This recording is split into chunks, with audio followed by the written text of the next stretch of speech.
আজ শনিবার, ছুটির দিন। সকালটা শুরু হলো তাই একটু দেরি করে। তাই গরম চা হাতে নিয়ে একটু জানলার সামনে এসে দাঁড়াবার সময় পেলাম। ছুটির দিন হলেও কাজের চাপ কিন্তু প্রচুর রয়েছে। ধীরে ধীরে সব শুরু করব। আগে চলে যাই ছাদে। কারণ ছাদে বেশ কিছু গাছ রয়েছে। আপনারা জানেন আমি মাঝে মাঝে ফটো এবং ভিডিও দেখাই আপনাদেরকে। তো সেই গাছগুলোকে একটু জল দিতে হবে। তো সকালবেলা সেই জন্য চা খেয়ে বাগানে চলে গেলাম। গিয়ে গাছগুলোকে একটু দেখাশোনা করতে হয়। কোন গাছে কি খাবার লাগবে, জল লাগবে। তো সবকিছু পরিচর্যা করতে একটু সময় লাগে। আর এই কাজটা করতে কিন্তু আমার ভীষণ ভালোও লাগে। আর শীতকালে তো তাই খুব বেশি কষ্টও হয় না।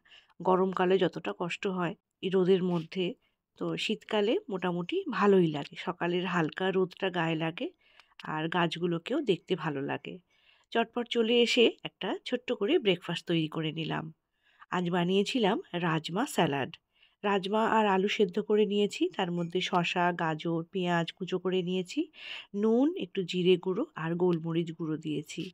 আর এর মধ্যে দিয়েছি চাট মশলা। সব কিছু ভালো করে একটু মিক্স করে নেব। এই ব্রেকফাস্টটা খুব সহজে অল্প সময়ে যেমন হয়ে যায়, পেটও অনেকক্ষণ ভরা থাকে। একটু চিকেন ফ্রাই আর ডিমের ভুজিয়া দিয়ে দিয়েছি।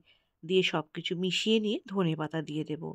খুব সহজে বানানো যায়, একবার অবশ্যই বানিয়ে দেখবেন। আজ এই পর্যন্ত, আবারও আসবো নতুন একটা গল্প নিয়ে।